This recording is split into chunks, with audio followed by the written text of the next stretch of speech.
Hi, I just finished reading Demian by Herman Hesse. It's a coming of age story of a boy called Emil Sinclair. Emil grows up in a very proper household, rich, he goes to a good school, and then one day at school he has an incident with another boy who comes from the wrong side of the tracks, you might say.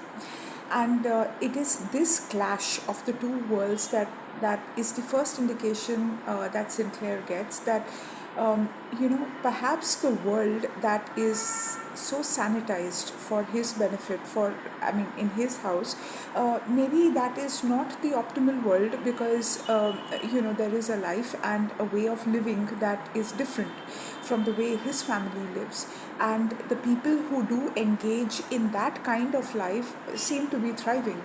And he observes that in the people who work in his house, that at the dining table, it's a very interesting description where he says that at the dining table everything is very beautiful and shiny, and there are the candelabras and crystals and things like that. And then in the kitchen, when there is no one around and it's just the maids and the cooks who are cleaning up, they are bawdy, they are they drink a lot, they swear a lot, they have a different way of thinking, but they just are also, they seem to be living a very full life. So that is the first, our first road into understanding Sinclair's journey, the first step of his journey. Now, Sinclair goes to a very premium school, and a very elite school, I won't say elitist. And one day there is a young boy, another young boy, who is a new student in the class, and that student is Max Demian.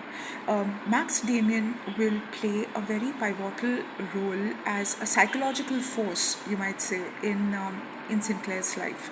And the first time this happens is when Demian talks to Sinclair about one story that they are learning about it in Bible school, in Bible class. They are learning about the story of Cain and Abel. Now, the biblical story goes like this: that Cain and Abel were brothers. Abel made an offering to the God, as did Cain. God preferred Abel's offerings and accepted it. God did not accept Cain's offerings. Cain got jealous and killed Abel. Uh, this this actually, I think, led to a curse on earth or something like that, and God was angry. And then people around were also angry because Cain was unrepentant. And then Cain prayed to God and said that I don't want to die. And as an act of mercy, God gave Cain a mark on his forehead, or a mark. I don't know if it was on his forehead or where, but Cain got a mark, and all his descendants got a mark. And the promise from God was that he would not be harmed and he would not be attacked. Now the thing is that and Cain went on to have descendants, and things like that. Now in the Bible class, Damien talks to Sinclair, and he says that what if the people where Cain and Abel lived were all weaklings? What if they were all weaklings, and Cain was the only hero? He actually questioned the status quo.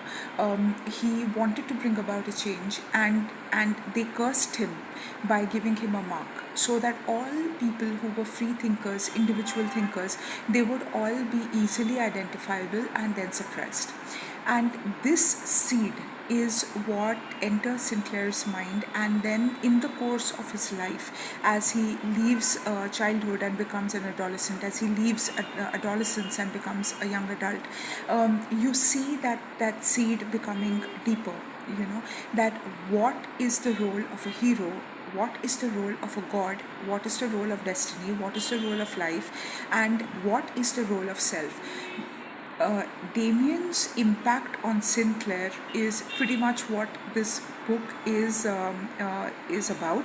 Um, the individuation process and the emergence of the self, and that is as with all of Herman Hesse's other works, Siddhartha being one of them, that is very fascinating.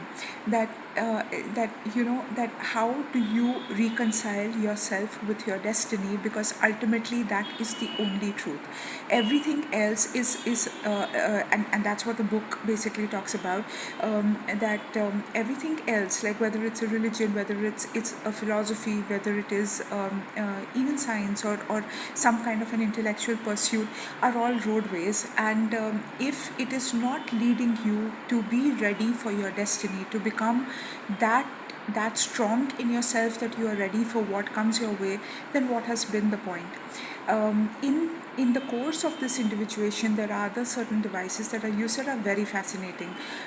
One is when Sinclair, he loses touch with Demian. He goes somewhere and he keeps thinking about certain things. He has visions in his head.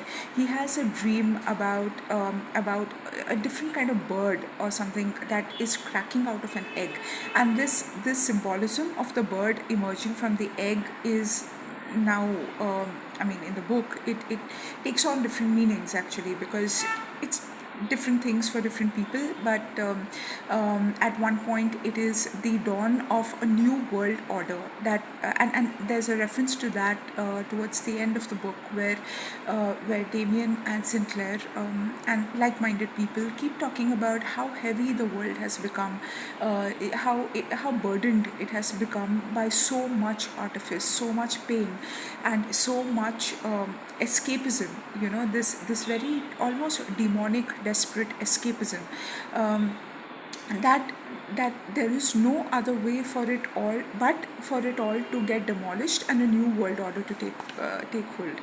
Uh, there is a very fascinating and interesting role that Damien's mother plays in this, and without giving much away, Damien, uh, I mean, Damien at some point you start feeling that he's a vessel for what his mother has to convey, and then there is the exploration of sex, the notion of purity, and the idea of a god that is so controlling of these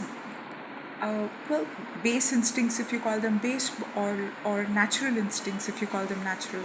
And there is a part in the book that explains this interrelationship quite fascinating, in quite a fascinating way. So I will just read this out.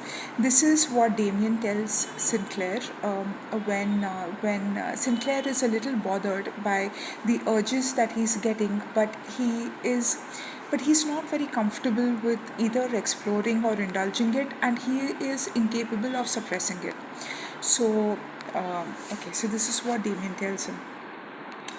In the same way, they praise God as the father of all life. But when it comes to sex life, on which life after all depends, they simply bury it in silence and, as much as possible, declare it to be sinful, the work of the devil. I have nothing against honoring this God Jehovah, not in the least. But in my opinion, but my opinion is that we should honor everything and hold it sacred, the whole world, not just this artificially detached official half. And so, alongside the divine service for God, we must also have a service for the devil. I think that would be proper, or else people would have to create some new God who would also include the devil within himself, one in whose presence we wouldn't have to shut our eyes when the most natural things in the world take place. So, this book is set in 1919. The rules or the conventions were very different at that time, and what was also happening at that point in time was a change in the world order being brought about by war. And the book ends with the introduction of war, the Second World War, and there are a lot of echoes to Siddhartha, to Herman Hesse's other work, where in that other work there is a part where Siddhartha, who's a Brahmin, and he is seeking enlightenment, but he's disillusioned by several things, and he just works as a boatman, and in that he's observing people, regular people, just living out the course of their lives, and he sees a certain playful superiority in them, and it is similar. It is similarly explored in this book, in Demian as well, where at this point Demian and Sinclair and all of the others, they have thought that they are very superior because they move to a different beating drum, etc. But then during war they are seeing people being aligned to a different ideal and things like that, and they feel that without all of the philosophy, without all of the intellectual heft, etc., even normal regular people are capable of adjusting and adapting to a new way of being, and that's the story. I mean, it has many subtexts, but it is a very beautiful, rich book. It was not an easy book to read, and not just because I was reading after a really long time, but it's one of those books that get you to examine your entire life, not just your current, your current set of choices or circumstances, but you want to think back to that very first time where you felt you were different from everyone, including your family. In fact, especially your family, and then what was your place in the world if you were not in, if you feel out of place with your family, what can you think about your place in the world? And that's a very fascinating question, a tough question to explore, but necessary question to explore. So anyway, so that was Damien by Herman Hesse. Thank you.